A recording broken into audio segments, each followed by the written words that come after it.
Welcome to bird media. నేను మీ Pawan Krishnamurthy. Mega ఫ్యామిలీలో ఉన్నటువంటి ఒకానొక హీరో నాగబాబు గారి అబ్బాయి Varun Tej cinema Korean Kanakaraju. Title చాలా ఫనీగా ఉంది. అంటే ఇన్ జనరల్గా టైటిల్ ఫనీగా ఉంది, అది పక్కన పెట్టేస్తే దాని జానరే ఒక కైండ్ ఆఫ్ డిఫరెంట్ థింగ్. అంటే మనుషులు ఆత్మలు, ఒక ఆత్మ ఒక మనిషి దగ్గరికి వస్తే ఎలా ఉంటుందనే స్టోరీలు ఇప్పటి నుంచి అది ఎప్పుడో ఎన్నో చూసేసాం, అంతా అయిపోయింది. కాకపోతే ఇక్కడ ఏంటంటే సినిమాలో కొరియన్ ఆత్మ వచ్చి కనకరాజు మీదకి వస్తుంది. అదే ఇందులో ఉన్నటువంటి కాన్సెప్ట్. దాని చుట్టూ కథ అల్లుకోవడం, రాయలసీమ బ్యాక్డ్రాప్, అక్కడి నుంచి కొరియా, ఇవన్నీ కూడా చాలా చక్కగా చేశారు, అద్భుతంగా. సరే, అది సినిమా హిట్టా ఫ్లాపా ఏంటి అనేది ప్రేక్షకులు నిర్ణయిస్తారు.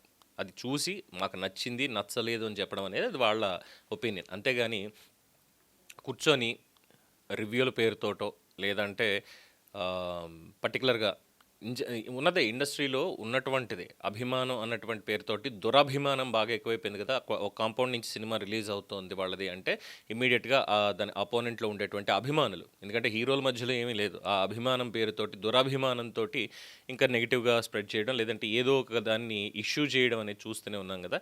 సో ఇప్పుడు కూడా దీంట్లో ఇది రాజకీయానికి ఎందుకు ముడిపెట్టాల్సి వస్తుంది అంటే, నాగబాబు గారు కూటమి ప్రభుత్వంలో ఎమ్మెల్సీగా ఉన్నారు, జనసేన తెలుగుదేశం పార్టీ పొత్తులో ఉన్నాయి, సఖ్యతగా ముందుకు వెళ్తున్నాయి అన్నది. కానీ ఇది వీళ్ళు కలిసి ఉండడం అనేది వైసీపీకి నచ్చలేదు అంటే ఓకే, రాజకీయ ప్రత్యర్థులు కాబట్టి వాళ్ళకి అది నచ్చలేదు అన్నటువంటి దానికి జస్టిఫికేషన్ ఉంది.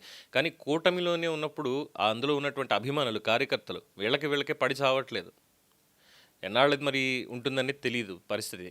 కావాలని ప్రొవోకేట్ చేసుకోవడం ఏదో ఒక పాయింట్కి, అక్కడికి ఓకే నాకు చల్లారింది కాస్త, ఈ వేడి చల్లారింది కాస్త, ఏదో మాట అనేసి ఏదో చేశాను అనేటువంటి ఒక పాయింట్ని ఇక్కడ తీసుకొస్తున్నారు తప్పితే, రే అదొక సినిమాలో చూస్తే వదిలిపోతుంది కదా అన్నటువంటిది లేదు. లొకేషన్ ట్యాగ్ చేయడం, మీ తాతను ఎలా ట్రోల్ చేస్తున్నారో చూడు అని చెప్పనడం, ఇవన్నీ కూడా చేయడం అంటే మరి దీన్ని ఎటు వెళ్తుంది అనుకోవాలి. ఇది సినిమాలో కామెడీ చాలా బాగుంది, సత్య చేసినటువంటి కామెడీ, ముఖ్యంగా వరుణ్ తేజ్ సత్య ఇద్దరి కాంబినేషన్ అనేది చాలా హిలేరియస్గా ఉంది, పండింది, బాగుంది అని చెప్పి ప్రతి ఒక్కళ్ళు మాట్లాడుకుంటున్నారు సినిమా చూసేవాళ్ళు. కానీ ఇక్కడ సోషల్ మీడియా దగ్గరికి వచ్చేసరికి పర్టికులర్గా ఒక పర్టికులర్ సీన్ ఏంటంటే, ఎన్టీఆర్ చంద్రమోహన్, సీనియర్ ఎన్టీఆర్ గారు, ఆయన చంద్రమోహన్ కలిసి నటించినటువంటి ఒక సినిమాలో ఒక కరాటే ఫైట్ ఉంటుంది ఒక ఆడిటోరియంలో. ఇప్పుడు చూసినట్టుగా మనకు కాదు, అప్పట్లో అలాంటి ఆడిటోరియంస్లోనే పెట్టేవాళ్ళు, కథకి తగ్గట్టుగా, లొకేషన్కి తగ్గట్టుగా, వాళ్ళకు ఉన్నటువంటి బడ్జెట్కి తగ్గట్టుగా. దాంట్లో కరాటే ప్లేయర్స్ కింద ఇద్దరు ఉంటారు, ఫైటర్స్ కింద ఉంటారు. ఎన్టీఆర్ సీనియర్ ఫైటరు, చంద్రమోహన్ ఏమో అమెచ్యూర్ ఫైటర్.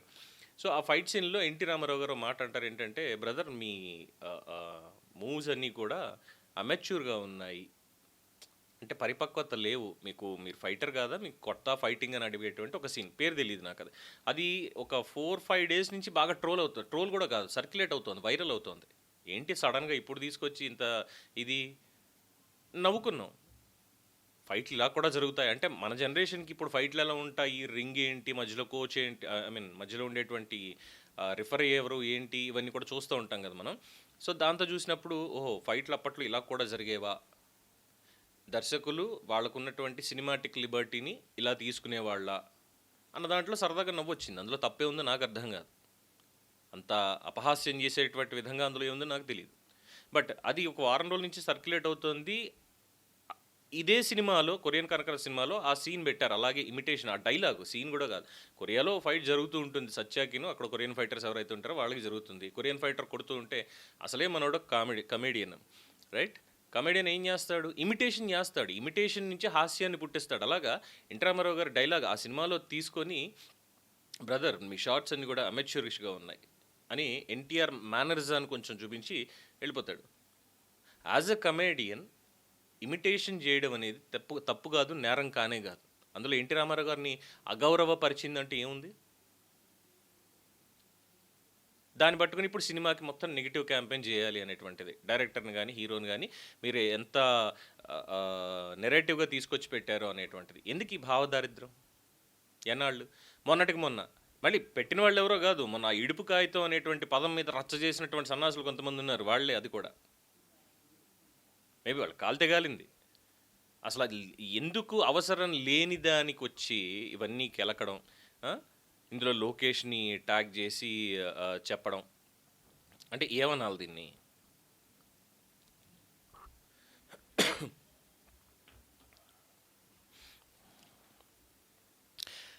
కొరియన్ కనకరాజు సినిమాలో అన్నగారి డైలాగ్ని అవహేళన చేసేలా పెట్టిన దర్శకుడు ఒకసారి ఆలోచించుకుని వేస్తే బాగుండేది. అసలు ఆ డైలాగ్ అదేమన్నా పెద్ద క్లాసిక్ డైలాగా పోనీ?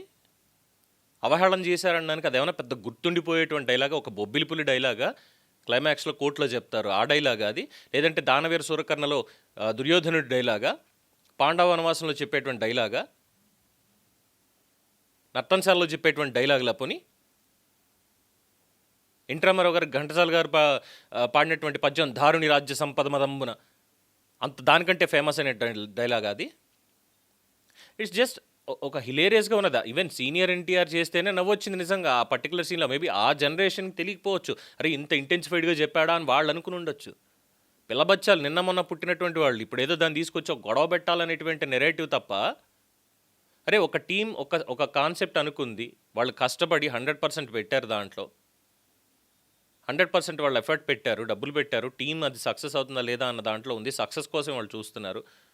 ఇది పట్టించుకోవడం మానేసి, ఇవన్నీ వదిలేసి ఇక దీంట్లో తీసుకొచ్చి ఇది ఏకంగా ఇండస్ట్రీ హిట్ అయినటువంటి సినిమాలో సన్నివేశాన్ని ఇలా చూపించడం దారుణం. ఏముంది అందులో దారుణం పెట్టడానికి? సోషల్ మీడియాలో వైరల్ అయింది, వాడుకున్నారు. ఎన్ని సినిమాల్లో ఎంతమందికి ఇలా పెట్టట్లేదు? ఒక సినిమా నచ్చింది, నచ్చలేదు చెప్పేటువంటి అభిప్రాయం ఉండొచ్చు, తప్పలేదు. సినిమా చూసి చెప్పొచ్చు. అందులో పర్టికులర్గా ఇదిగో వీళ్ళనే ఇమిటేట్ చేశారు, దీంట్లో ఇలాగే చేశారు అంటే ఎంతమందిని చేయలేదు? ఆర్టిస్ట్ అన్న తర్వాత ఇమిటేట్ చేస్తారు. దీనికంటే ఘోరంగా చెప్పేటువంటి డైలాగులు ఇవన్నీ కూడా ఉన్నాయి. మరి వాటిని ఎందుకు తీసుకోవట్లేదు మీరు? ఎన్టీ రామారావు గారిని ఎలా చూపించకూడదో అలా చూపించాడు. లక్ష్మీస్ ఎన్టీఆర్ అనేటువంటి సినిమాలో ఎవడన్నా మాట్లాడా? అప్పుడు ట్యాగ్ చేశారా జూనియర్ ఎన్టీఆర్ని కానీ లోకేష్ని కానీ, మీ తాతని ట్రోల్ చేస్తున్నాడని చెప్పి? రాత్రులు ఓటీటీలోని ఇంకో దాంట్లో సినిమా చూస్తూ నవ్వుకున్నారు కదా బాగా. అప్పుడు నొప్పి తెలియలా. ఒక కమేడియన్, అప్కమింగ్ కమేడియన్ మంచిగా సెటిల్ అవుతున్నాడు, చక్కగా చేస్తున్నాడు అన్నటువంటి దగ్గరకు వచ్చేసరికి ఇమ్మీడియట్గా ట్రోల్ చేయడానికి ఈ దురభిమానం అడ్డొచ్చేస్తుంది. జూనియర్ ఎన్టీఆర్కి చెప్పాల్సింది మీ తాతగారిని ఇలాగ ఇందులో చేస్తున్నారు అని చెప్పని. మేము అది చెయ్యం. మాకేంటంటే ఇప్పుడు ఈ రాజకీయం ప్లస్ ఇది ఇందులో ఉన్నప్పుడు వాళ్ళు అప్పట్లో మమ్మల్ని ఏదో అన్నారు. ఈ ఫ్యాన్స్ అనే దగ్గరకు వచ్చేసరికి సేవా కార్యక్రమాలు చేస్తుంటే ఎంత ముచ్చటగా ఉంటుందో వీళ్ళని చూస్తే, అరే ఎంత అద్భుతంగా చేస్తున్నారా వీళ్ళు ఇలాగా అని చెప్పని. కానీ ఇగో ఇలాంటి వాటి దగ్గరకు వచ్చేసరికి వీళ్ళు అసలు ఫ్యాన్సేనా అనిపిస్తుంది.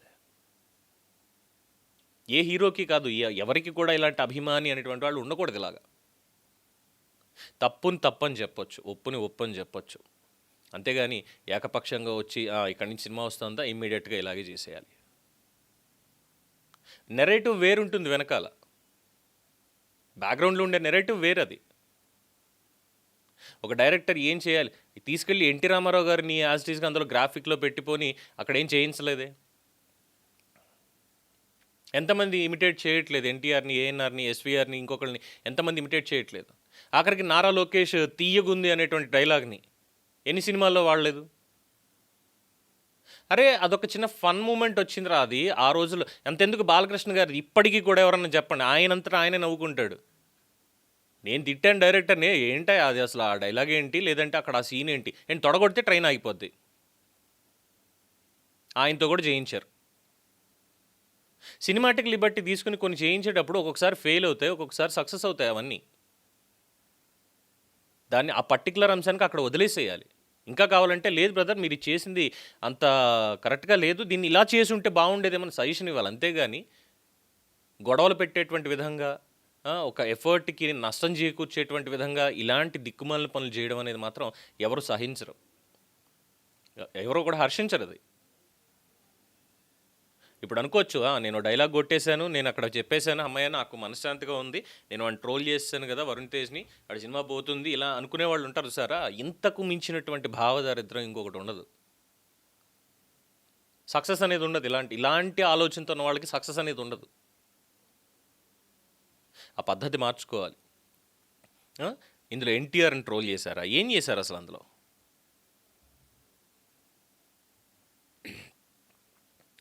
మీ స్ట్రోక్స్ అన్నీ అమెచ్యూరిష్గా ఉన్నాయి. కరాటేలో స్ట్రోక్స్ అమెచ్యూరిష్ అంటే ఇప్పుడే కొత్తగా నేర్చుకుని వచ్చాడు అన్నటువంటి పాయింట్ అక్కడ. నిజంగా ఇప్పుడు వైరల్ అవుతున్నటువంటి ఆ సీనియర్ ఎన్టీఆర్ గారి ఆ బిట్ని చూస్తే నేనే అంటా, ఏం కరాటే ఫైట్ ఇలా కూడా చేస్తారా? కనీసం అక్కడ సేఫ్టీ ప్రికాషన్స్ ఏమీ లేకుండా ఏంటి దాన్ని కరాటే అంటారు అలా తన్నేసుకోవడాన్ని అని కూడా అంటా. ఆ రోజుల్లో నడిచింది ఎందుకంటే మనకు తెలియదు కదా. కరాటే అంటే మనకు తెలియదు. మనకు తెలిసిందల్లా కోడి రామూర్తి నాయుడు కుస్తీ, హనుమాన్ వ్యాయామశాల కుస్తీ, కబడ్డీ, హాకీ, ఖోఖో ఇవే మనకు తెలిసినవి. మనకి కరాటేలు బరాటేలు తెలియదు కదా. మన కత్తిసాము, కర్రసాము ఇవే తెలుసు మనకి. వాటిల్లో ఎవరైనా ట్రోల్ చేయగలిగారా? చేయలేరు. ఎందుకంటే అది మన నేటివిటీ. ఇది ఈ కరాటే అనేది మనది కాదు కదా, కొరియంది. కరాటే, కుంగ్ఫు ఇవన్నీ చైనా, జపాన్, కొరియా ఇక్కడి నుంచి వచ్చినటువంటి యుద్ధ కళలు, మనవి కాదు అవి. కలరీ పట్టు మనది, కేరళది. వాటి మీద ట్రోల్ చేస్తారు ఎవరన్నా? చేయలేరు. కథ ఆలోచన అనేది ఉండాలి. ఒక సినిమా వాళ్ళు తీశారు, అందులో ఓకే ఇప్పటి నేటివిటీకి తగ్గట్టుగా వాళ్ళ బడ్జెట్కి తగ్గట్టుగా ఏదో కష్టపడ్డారు. కష్టపడిన దాంట్లో అరే ఇది బాగుందిరా, కాసేపు నవ్వుకోవచ్చు సరదాగా, టికెట్కి గిట్టుబాటు అయిపోయింది, ఓకే అయ్యింది. వరుణ్ ఈ పర్టికులర్ దాంట్లో క్యారెక్టర్లో నువ్వు ఇంకా చేసి ఉండొచ్చు, ఇంకా ఎలివేట్ అయ్యి ఉండొచ్చు. డైలాగ్ డెలివరీ యాస మొత్తం అంతా కూడా భలే పట్టుకున్నాం. అసలు రాయలసీమది చాలా పర్ఫెక్ట్గా వచ్చింది. ఇదే దాంట్లో ఇంకో మంచి కాన్సెప్ట్ తోటి కూడా చేయొచ్చు, తప్పులేదు, ఇవ్వండి సలహాలు. కానీ బ్యాక్గ్రౌండ్లో ఒక నెరేటివ్ పెట్టుకొని టోటల్ ప్రోడక్ట్నే ఇది చేయాలి, దాని మీద ఒక బ్యాడ్ ఇంపాక్ట్ వచ్చేలా చేయాలి, దాంతో ఏదో అయినా వాళ్ళ ఫ్యామిలీకి సంబంధించి వాళ్ళు చూసుకుంటారు. ట్యాగ్ చేసి మరి లొకేషన్ దీంట్లోకి వెళ్ళకడం దేనికి? నిజంగా ఎన్టీ రామారావు గారిని అగౌరవ పరిస్థితి, అందులో అగౌరవపరిచింది ఏముంది? ఏముంది? దీనికి మాత్రం ఆన్సర్ ఉండదు. ఎందుకంటే మాకు మా మా దురదంతా తీరిపోవాలి ముందు. మేము మాట్లాడేసామా లేదా, ఇంతే తప్ప ఇంకొకటి లేదు. హీరోలు వాళ్ళందరూ బాగానే ఉన్నారు, రాజకీయ నాయకులు కూడా బాగానే ఉన్నారు. ఈ దురభిమానులు మాత్రమే ఈ భావదారిద్ర్యంతో కొట్టుకు చచ్చిపోతున్నారు. ఈ పంథా మారాలి. లేదు ఇది మారదు అంటే సమాజం కూడా మారదండి. Nothing to say more. Anyway cinema బాగుంది, అద్భుతం అని చెప్పాను నేను. బ్లాక్ బస్టర్ అని నేను మాట్లాడను, ఎందుకంటే నేను ఇంకా సినిమా చూడలేదు. చూసినటువంటి వాళ్ళకి ఇద్దరు ముగ్గురు ఫోన్ చేసి కనుక్కుంటే సినిమా బాగుందిరా, టికెట్కి గిట్టుబాటు అయిపోతుంది, రిలాక్సేషన్, హ్యాపీగా వెళ్ళొచ్చు, మంచి ఫన్ మూమెంట్స్ కూడా ఉన్నాయి, ఇదే నాకు చెప్పింది. నేను కూడా అదే చెప్తున్నాను. Congratulations to Korean Kanakaraju and team. దీని మీద మీ ఒపీనియన్ తెలియచేయండి. చూస్తూనే ఉండండి ది బర్డ్ మీడియా.